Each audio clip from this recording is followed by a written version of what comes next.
नमस्कार दोस्तों, टेक्नीशियन तपन YouTube channel में आप सभी दोस्तों को स्वागत है।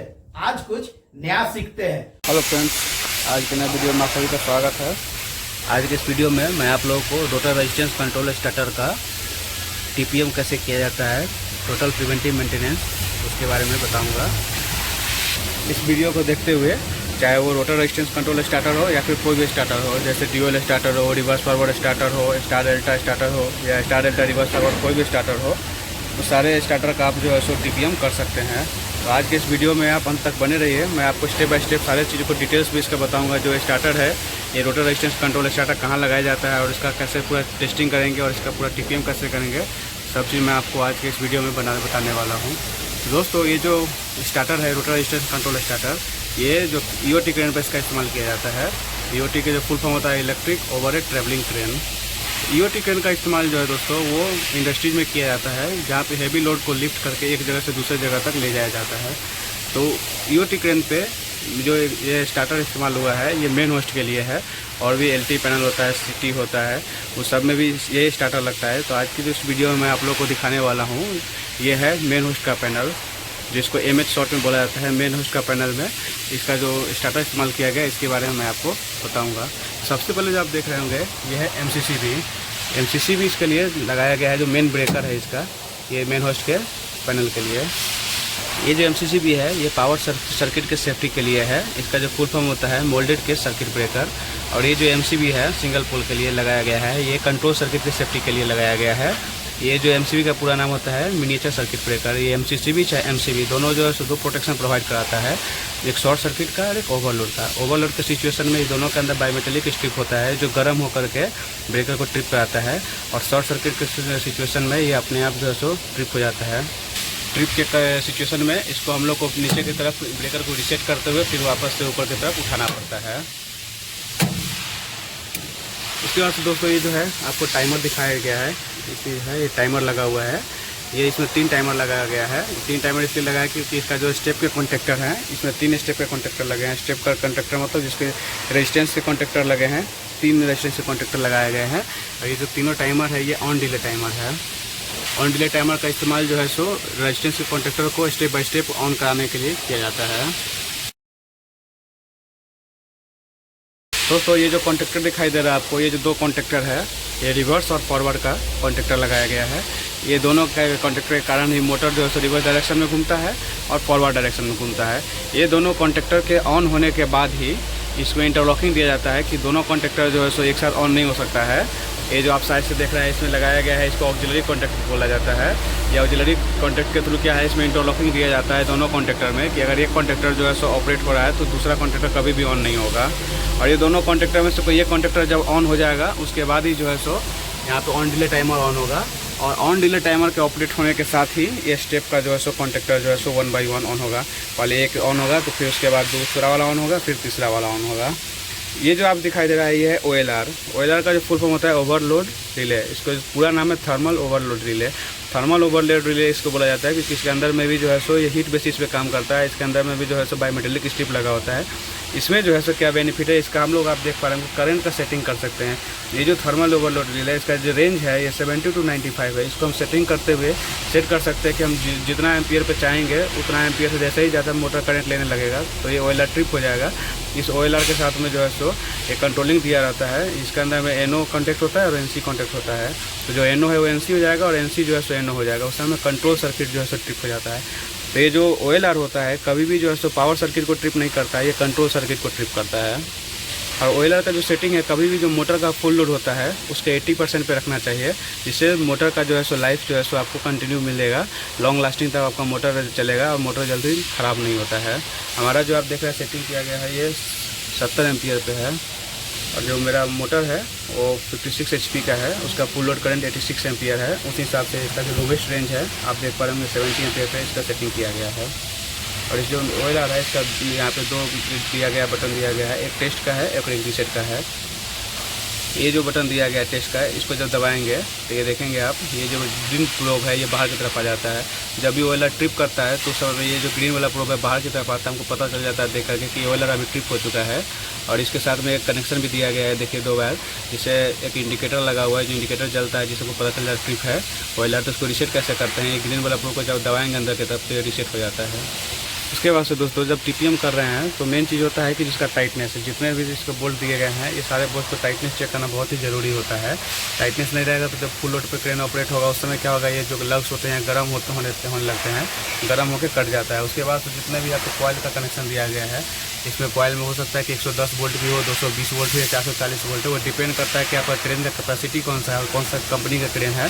हर एक क्रेन का जो है अलग अलग कंट्रोल वोल्टेज दिया जाता है। यह जो क्रेन है इसका कंट्रोल वोल्टेज जो है सो 110 वोल्ट है। तो इसका कंट्रोल का जो कॉइल का जो वायर है इसका टाइटनेस भी बारी समय समय पे चेक करते रहना चाहिए। जो कभी भी अगर जो है सो हवा मारने से पहले टाइटनेस जरूर चेक कर लेना चाहिए, क्योंकि अगर आप पहले हवा मार दिया और कहीं भी लूज कनेक्शन होगा तो आपका वायर जो है सो निकल जाएगा और इधर उधर हो जाएगा। तो फिर क्या प्रॉब्लम आएगा कि बाद में जो है सो फिर आप चेक करेंगे तो मालूम चला कुछ प्रॉब्लम आ रहा है, फिर आप वायर ढूंढते बैठेंगे, आपको जल्दी मिलेगा नहीं। इसलिए जो है हवा मारने से पहले कभी भी स्टार्टर जो है उसमें पहले आपको टाइटनेस चेक कर लेना चाहिए कि टाइटनेस जब चेक हो जाएगा उसके बाद जो है सो आप हवा मार सकते हैं, तो कोई वायर जो है सो खुल के इधर उधर नहीं होगा। दोस्तों देखिए, जैसा मैं बताया कि आज टीपीएम के बारे में बताऊंगा, तो ये देखिए टीपीएम में अभी हमने कॉन्टैक्टर के कवर को खोल रखा है। ये जितना भी इसका कॉन्टैक्टर है, रेजिस्टेंस का कॉन्टैक्टर है, ये 3TF46 का इस्तेमाल किया गया है। और इसका जो है सो जो रिवर्स और फॉरवर्ड के लिए जो कॉन्टैक्टर इस्तेमाल किया गया है वो है 3TF51 का। इसमें आप जब गौर से देखेंगे तो क्या लिखा गया है, AC1 टाइप के लोड में 160 एम्पियर तक आप इस कॉन्टैक्टर पर लोड दे सकते हैं। लेकिन इसका जो AC1 होना चाहिए, जो लोड होना चाहिए AC1 टाइप का लोड इसके ऊपर होना चाहिए। चाहे AC2 भी लोड होता है, AC3 होता है, AC4 टाइप का लोड होता है, लेकिन इस पर AC1 टाइप के लोड पे आप 160 एम्पियर तक का लोड दे सकते हैं इस कॉन्टैक्टर के ऊपर। बाकी जो 3 है ये रेजिस्टेंस का कॉन्टैक्टर है, इसका स्टेप का कॉन्टैक्टर है। तो आप देखेंगे जब ऑपरेट होता है क्रेन कभी भी 24 आवर चलते जाता है। इसका किट में देखिए कैसे स्पार्किंग आ चुका है, पूरा ब्लैक ब्लैक आपको दिख रहा है, पूरा जो है किट इसका ख़राब हो चुका है। किट जो है आपको दिखा देता हूँ, ये इसको किट ये देखिए एक कार्बोनाइज हो गया है पूरा। इसको भी सफाई करेंगे, सैंड पेपर जो है सैंड पेपर से इसको सफाई करते हैं घिस के, ज़्यादा भी नहीं घिसना है, नहीं तो इसका किट का जो होता है ये किट ख़राब हो जाएगा। इसको थोड़ा थोड़ा घिसेंगे और ट्राई करेंगे कि जो कार्बोनाइज हो गया है उसको सफाई करेंगे। उसके बाद जो इसका किट्स है उसको जो है सो अभी आपको दिखा देता हूँ मैं। ये देखिए किट निकाल के ये देखेंगे तो कैसे ये पूरा जो है सो कार्बोनाइज हो गया हुआ है। इसको टाइम पर इसको जो टीपीएम करते हैं तो इसको सारे किट्स को बाहर निकाला जाता है। बाहर निकाल के इसके किट्स जितने भी है सारे किट्स को इसको जो है टाइटनेस चेक कर किट्स को सफाई करेंगे। उसके बाद इस किट्स का टाइटनेस भी चेक किया जाता है और जितने लग्स दिए गए इसका भी सारा टाइटनेस चेक करेंगे पूरा 1 बाय 1 करके, कहीं लूज नहीं होना चाहिए। अगर ये लूज होगा तो वही होगा कि जो है रेजिस्टेंस सही से लगेगा नहीं, कोई किट ख़राब हो गया, कॉन्टैक्टर सही से बैठेगा नहीं, तो वही मोटर मालूम चलेगा कि आवाज़ कर रहा है। लोड तो उठा रहा है लेकिन आवाज़ करेगा फिर उस समय। इन सारे किट्स को सफाई करने के बाद में जो है दोस्तों ये जितना में लग्स दिए गए हैं और यहाँ कनेक्टर लगाए गए हैं, मेन इनकमर है, ये मोटर को आउट गोइंग है, या फिर जो जितने स्टेप्स के यहाँ पे लगाए गए हैं 3 स्टेप्स का है तो आप देखेंगे 9 वायर है। एक स्टेप का ये वायर होगा, 3 ये दूसरा स्टेप का, ये 3 तीसरा स्टेप का। यहाँ पे जो वायर से स्टेप्स का है जो कनेक्टर में, इसको सारे को टाइटनेस अच्छे से चेक करना जरूरी है। और जितने भी कंट्रोल वायर है, तो देखिए कंट्रोल वायर जितने भी है इन सारे कंट्रोल वायर का टाइटनेस भी सही होना चाहिए। और उसके बाद जो लिमिट स्विच है उसको भी आपको चेक करना है कि इसमें लिमिट स्विच जो है तो बाईपास तो नहीं किया हुआ है, क्योंकि लिमिट स्विच अगर बाईपास किया रहेगा तो उस समय क्रेन क्या है कि एक्सीडेंट होने का चांसेस बढ़ जाता है क्रेन का। तो उस समय जो है सो लिमिट स्विच भी बाईपास नहीं होना चाहिए। अगर अभी इमरजेंसी सिचुएशन में आपने लिमिट स्विच को बाईपास कर दिया है, कभी इमरजेंसी सिचुएशन ऐसा बना तो जब आप टीपीएम कर रहे हैं, जैसे अभी गाड़ी अभी बंद है, तो उस समय सबसे पहले जो काम होगा आपका लिमिट स्विच को जो है आपको लाइन में लेना चाहिए। नहीं तो क्या होता है ऑपरेटर कभी कभी जो क्रेन को ऑपरेट करके फिर इधर उधर ध्यान लगा देता है, देखने लगता है, तो फिर क्या होता है कि वो तो भरोसे में रहता है कि लिमिट स्विच हमारा काम करेगा। उस समय क्या होता है कि लिमिट स्विच काम अगर बाईपास है तो लिमिट स्विच काम करता नहीं है, एक्सीडेंट होने का चांसेस बन जाता है। उसका फ्रेंड्स ये जो फेडरल नंबर दिखाया गया है, देखिए हर एक वायर में यहाँ पे मेरे पास जितने सारे यहाँ पे वायर दिख रहे हैं आपको, सब में फेडरल नंबर है। इस फेडरल नंबर का खासकर ध्यान देना है, क्योंकि क्या होता है कि अगर आप फेडरल नंबर कभी काम कर रहे हैं, इसका मेंटेनेंस कर रहे हैं, कभी गुम कर दिए इसका फेडरल नंबर, फिर तो क्या होगा बाद में जब प्रॉब्लम आता है तो जब कभी आपको केवल ट्रेस करना हो कि अगर ये 59 है, 58 है या 60 है या फिर कोई भी फेडरल नंबर है, तो आपको जब केवल ट्रेस करना होगा, आप फेडरल नंबर मिस कर देंगे तो फिर क्या होता है कि सारा केवल आपको खोल के हिला के पूरा आपको जितना ट्रंकिंग दिया गया सबको आपको खोल के फिर चेक करना पड़ेगा कि केवल जा कहाँ रहा है। तो इसलिए फेडरल नंबर जो है सो कभी भी अगर आप केवल काम कर रहे हैं कहीं निकल गया फेडरल नंबर तो वापस से फेडरल नंबर डालना जरूरी है, नहीं तो फिर वही जब ब्रेकडाउन आएगा तो आप मान चला 5 मिनट का ब्रेकडाउन था, अब आधा घंटा आपको केवल खोजने में लग गया। इसके बाद से दोस्तों मैं आपको ये कॉन्टेक्टर खोल के दिखा देता हूँ। जो रिवर्स फॉरवर्ड का जो कॉन्टेक्टर है, इसके अंदर 2 स्क्रू होता है। स्क्रू को जो लॉक रहता है, इसको घुमाया जाता है तो ये देखेंगे स्क्रू जैसे बाहर की तरफ में आ गया है। लॉक स्क्रू है ये, इसको भी हटाएंगे अभी। ये अभी दोनों खुल गया है तो ये बाहर की तरफ कवर आ जाएगा। अभी आप देखिए कि हमने इस किट को सफाई कर दिया है ऑलरेडी। ये देखिए ये किट अभी बाहर आया, देखिए इसको हमने साफ़ करके लगा दिया है। अभी इसको भी और साफ़ करना है।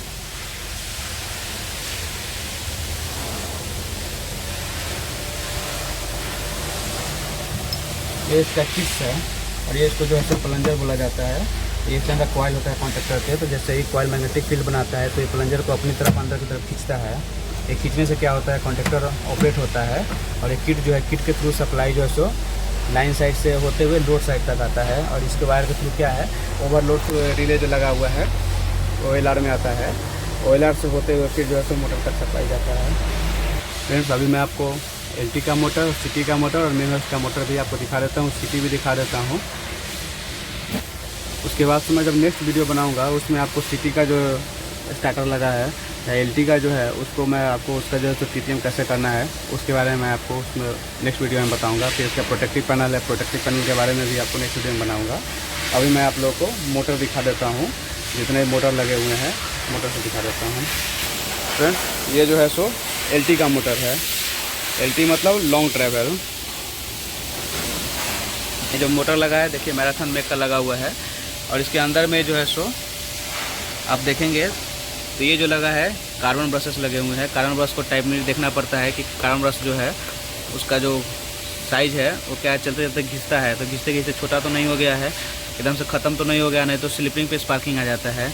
उसके बाद ये जो है स्लिपिंग होल्डर है और ये जो है सो ये रोटर के वायर हैं। ये 3 जो है KLM के वायर होते हैं, ये रोटर के वायर है। इसके अंदर में स्लिपिंग होता है, स्लिपिंग। इसके बाद ये जो 2 दिखाई दे रहा है माइका ट्यूब है, इसके ऊपर क्या होता है, ये जो है सो स्लिपिंग होल्डर जो होता है ये कनेक्ट होता है और उस होल्डर में जो है सो कार्बन ब्रश लगाए गए हैं। एक पोल जो होता है, एक फेज में 2 आपको कार्बन ब्रश देखने को मिलेगा। इसका मेंटेनेंस जो है सो हमेशा जब भी आपको टाइम मिलेगा तो टाइम पे करते रहना चाहिए। नहीं तो क्या होता है कि अगर आप इसको नज़रअंदाज कर देते हैं तो थोड़ा दिन के बाद अगर नज़रअंदाज किए तो थोड़े दिन तक चलेगा, उसके बाद आपका स्लिपिंग पे जो है सो क्या स्पार्किंग आ जाता है। तो 5 मिनट के काम के लिए फिर आपको क्या हुआ, फिर आपको दिन भर का काम बढ़ जाता है। तो उस समय स्लिपिंग में स्पार्किंग हुआ मतलब आपका दिन भर का काम उसमें लग गया फिर। उसके बाद से दोस्तों ये देखिए ये इसका गियर बॉक्स है। ये जो है सो इलेक्ट्रो हाइड्रोलिक ब्रेक थ्रस्टर है। इसका काम है जो सिटी को ब्रेक लगाने का काम करता है ये। और ये शाफ्ट के थ्रू क्या है, LT केबल के साथ में ये कनेक्टेड है। इसको इंड कैरेज बोला जाता है दोस्तों। ये जो है इसको इंड कैरेज बोला जाता है और ये जो है इसको ब्रिज गार्डर बोला जाता है। ये जो आपको दिखाई दे रहा है जिसके ऊपर सिटी ट्रेवल करता है, इसको ब्रिज गार्डर बोला जाता है। इसी के ऊपर एक ये स्टॉपर है, ये एक इंड से लेकर के दूसरे इंड तक जो है सो सिटीज़ पे ट्रेवल करता है, इसको ब्रिज गार्डर बोला जाता है। और ये जो दोनों जो ब्रिज गार्डर है और इसके साथ कनेक्टेड इसमें LT व्हील रहता है, इसको इंड कैरेज बोला जाता है। और ये इसका केबल ट्रॉली है जिसके थ्रू जितने भी कंट्रोलिंग केबल और पावर केबल्स हैं वो सारे केबल्स जो है केबल ट्रॉली के थ्रू क्या है सिटी पे जाता है। फिर ये जो दिखाई दे रहा है आपको ये सिटी का मोटर है। ये सिटी के ऊपर सिटी जो होता है क्रॉस ट्रेवल होता है, उसके ऊपर ये सिटी का मोटर लगाया गया है। और ये जो गियर बॉक्स दिख रहा है आपको ये मेन हाउस का गियर बॉक्स है। ये क्रेन जो है 15 टन का क्रेन है। ये जो आपको मेन हाउस का मोटर दिख रहा है वो 56 HP का है। और ये इसके साथ गियर बॉक्स लगे हुए हैं और दो इसके साथ में इलेक्ट्रो हाइड्रोलिक ब्रेक थ्रस्टर लगे हुए हैं। ये क्या होता है, मोटर जो हैवी लोड उठा रखा होता है उस समय उसको रोकने के लिए ब्रेक लगाने का काम आता है, ये इलेक्ट्रो हाइड्रोलिक ब्रेक थ्रस्टर।